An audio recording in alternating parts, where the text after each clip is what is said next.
What's up, guys? Welcome back to the channel. Today I wanted to discuss a topic that we normally don't really discuss here on the channel, and that's going to be Game of Thrones. So I'm sure a lot of you are aware that Game of Thrones just wrapped up with its series finale, and a lot of people have been hating on Season 8, and justifiably so. It is some of the worst writing in television history. But what I wanted to do is go through and see how it stacks up against the other seasons in the series and actually rank them from worst season to best season and kind of give my thoughts on why each one deserves its place. So before we get into that, I wanted to just say a quick couple things. If you're new here, you can hit that subscribe button down below. We normally do gaming content here on the channel and vlogs, stuff like that, but this is something I wanted to kind of get off my chest because it left me feeling some type of way, so I wanted to just like get my feelings out there about what's going on. And if you have not already copped yourself some of the brand new merch, shirt right here in the description down below. You can find a assortment of colors: purple, green, blue, red, yellow. Really cool, 2 different styles, and super affordable. And if you end up liking what I have to say, go ahead and hit that like rating down below. Let me know your thoughts in the comments on what seasons should be ranked where, if I'm right, if I'm wrong, all that cool stuff. So with that being said, let's get right into it. So coming in at the 8th spot, and this is not a surprise to any of you that have watched the show or seen the show, last place is going to be Season 8. But instead of talking about the negative, terrible things, which is a long list of things, I'm just going to talk about all the positive things and why it still is okay, and it still doesn't quite ruin the show. So I'll start off by saying every single thing in Season 8 was good except for the writing. So that does take it down a notch because the storytelling was absolutely garbage, but the visual effects were amazing, acting was amazing, the music was amazing, all that was amazing. Episode 2 in this season was actually probably in my top 10 episodes list because it was just really good. Everyone was around the campfire, everyone was, you know, kind of thinking about the impending doom of the Night King coming, and it made you feel like you're there with the characters. Jaime knighted Brienne, that was a little, you know, teary-eyed moment for me, but it still had great things. Like there's the Daenerys with the dragon wing shot. That was, a lot of people are not liking that shot. I love that shot. It is such a cool shot. Whenever I got kind of chills whenever I saw it, so that's another good thing from this season. Another thing I'll say that was really excellent in Season 8 was the Clegane Bowl. That payoff was really the best payoff of the whole season. Seeing those guys fight it out, they both killed each other in a sense. It was a really good fight, seeing the dragon fly overhead while they're fighting. I just loved everything about that scene.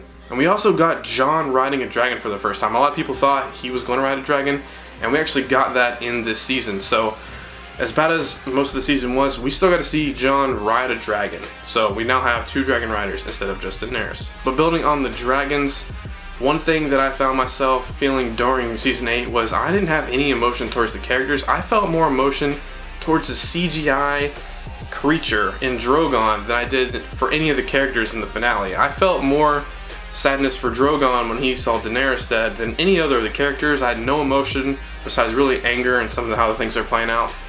That's how I felt. Like even going into the finale, I said to my friends, I just hope Drogon stays alive at this point. Like I don't care anymore. So moving on to the 7th place season, we're gonna go with Season 2. Now I will say, even though Season 2 is in 7th place and there are 8 seasons, 7 through 1 are in their own category as good seasons, and Season 8 is in its own category as a bad season. So I just wanted to get that discrepancy out of the way. Season 2 gave us a lot of character building for Robb Stark. We found out he's really good at fighting, and he beat Jaime Lannister in a battle, and the Lannister army captured Jaime Lannister. There was the Battle of Blackwater where we saw Tyrion's brilliance for the first time in battle, and how he used the wildfire to just destroy all those ships. Even though he was kind of saved at the end there, it was still cool seeing how Tyrion was developing and learning how to be good at war and stuff. I think one of my favorite moments of the whole season though is Daenerys in the House of the Undying, or the Undead, or whatever it's called, where it shows her going in there and the throne is snowing or ashes or whatever, and we got that payoff in Season 8 actually. It was really cool that they foreshadowed that back in like 2012, and then it came to fruition all these years later, and like how that played out is exactly what happened in the show later on. Another cool thing we got in this season was Jon has his first interaction with the wildlings. He joins them up north, joins Mance Rayder, says he wants to be a wildling, all that cool stuff. We got the first Ygritte interactions. So yeah, Season 2, still an overall good season, even though it comes in at 7th place for me. So in 6th place I have Season 7. And a lot of people say Season 7 is also really bad, just like Season 8. I disagree. I actually like Season 7 quite a lot. Starting with the very opening scene in Season 7, where Arya is wearing a Walder Frey's face and she poisons all of the Freys. That is the greatest cold open of the whole series. This also has some of the best cinematography in the whole entire series as well. The loot train attack. I've watched that scene probably 4 or 5 times with the Dothraki coming over the hill and they're attacking Jaime in the loot train, and every single time that music starts and Daenerys comes up into the dragon, you hear the dragon roar. Chills every single time. There's also my favorite shot of anything in any Game of Thrones season ever, and it's this shot right here.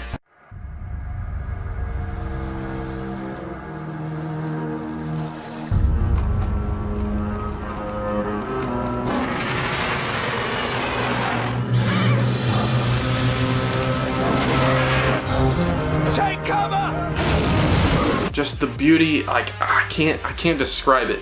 How cool that looks. The water flaring up from the wind, his wind going through the trees. Oh my gosh, it's so dope. I just remember getting chills like and rewinding that moment when I first saw it.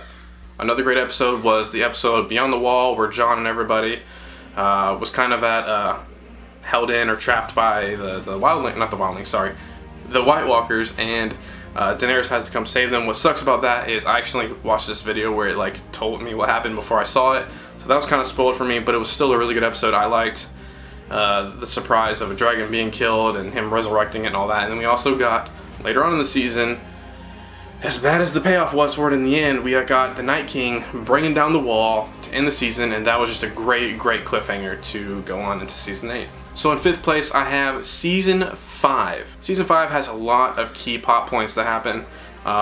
Jon is killed. Tyrion joins Daenerys and she accepts him as the Hand of the King. The Sons of the Harpy attack and she escapes with Drogon.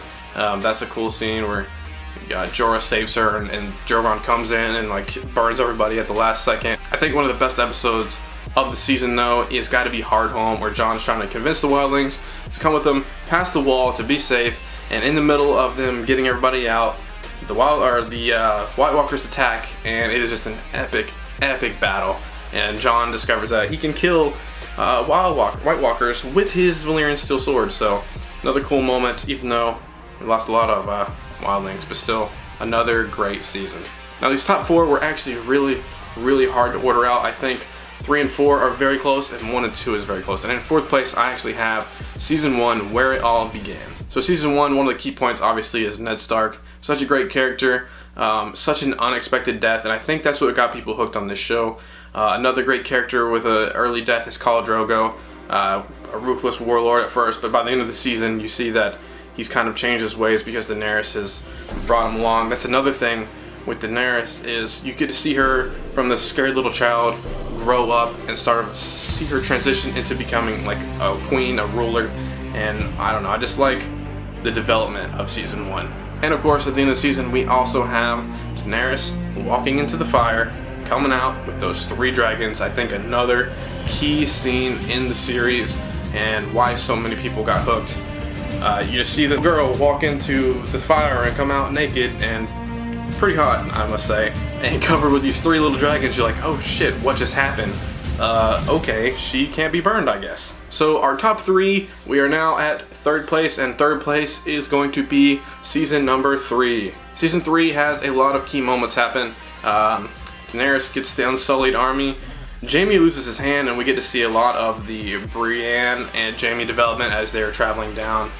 He loses his hand, which is a huge thing for the rest of the season. I didn't realize how late he lost that hand. I thought it was earlier. It was actually Season 3. We have the Red Wedding, which is the biggest shock I've ever seen in any TV show ever. It caught me off guard so bad. I had no idea, which was crazy. I didn't know because I started watching the show about a month before Season 6 aired on TV. So I was a little late to the party, and I had no spoilers. I had no idea that the Red Wedding happened, and I'm sure glad I didn't, because that was insane. Just the betrayal, everything of that season, and especially that episode, was amazing. And of course we have the continuation of the Jon and Ygritte love story, which I never really cared for Ygritte, but it's important because it helps him, grow and realize that not everything that the Night's Watch says is right. So I don't know. It's a key part of Jon's development, so it is important. So in second place, I have season number 4, and I think season 4 has the best arc or storyline out of everything. I just think the number 1 is a little bit better overall, but the best storytelling, especially with Tyrion's trial and the death of Joffrey at the beginning of the season, and you see him slowly being cast out by everyone as he go along, and then eventually as he kills his father at the end.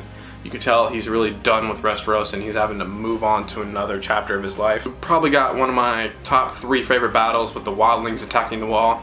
Great cinematography, great camera work, CGI, all of that.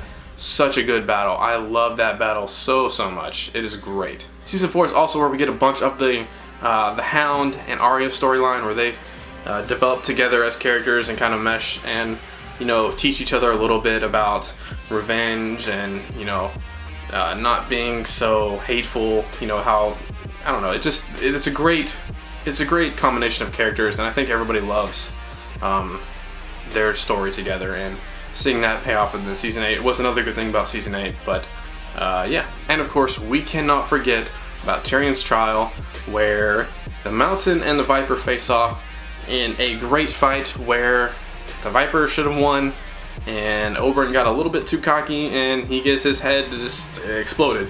But really they both die. The Mountain becomes the zombie mountain, and Oberyn becomes a bunch of dead body. So, you know. So we're going to move on to the number 1 season, and I will absolutely say this is my favorite season of any TV show of all time that I've ever seen, and that is season 6. I'll start off with probably one of the best things about season 6, and that is Battle of the Bastards.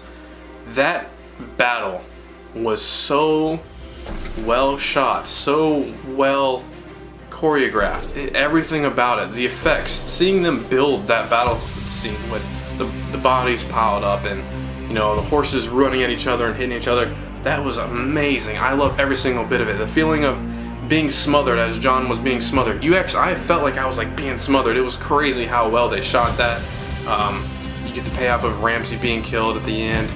Really great season. Another absolutely insane moment is the finale of season 6, where Cersei just kills everybody, and the whole lead up to that, where it's the start of the episode, and you see, you know, they're all coming to the trial and everything, and then the kids running away from Laura, what's his name, Loras Lannister? Lancel Lannister, and they go down underneath the crypt, and the wildfire and everything just blows up, kills everyone. The score for that, outstanding, fits perfectly. It is great.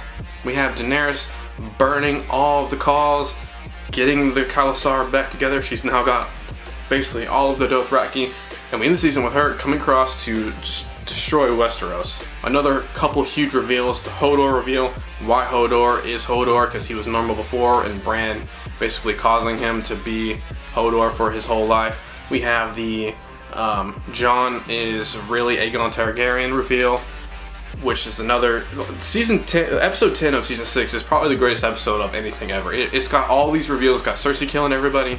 It's got Dany coming across. It's got all this great stuff that, like, it just blows your mind how they went from such good story to the crap of season 8. And of course we have another payoff with Arya using her Faceless Man training to kill Walder Frey and feed him his sons, which is just a great moment. I think everybody cheered for that moment. But all in all, season 6 of Game of Thrones, probably the best season of television of anything ever. In my opinion it is, but I also haven't seen everything. But yeah, that's going to be it, guys. Let me know in the comments down below what you think of this ranking, how you would rank them. I know a lot of people have different opinions, especially on season 7 and 8, but I like I said, season 8 is at the bottom, and then everything else is in its own category, like uber tier, and then like crap tier over here, season 8. So yeah, let me know in the comments down below. Make sure to check out the merch, link in the description, Twitter, all that in the description down below. And until next time, guys, stay legendary.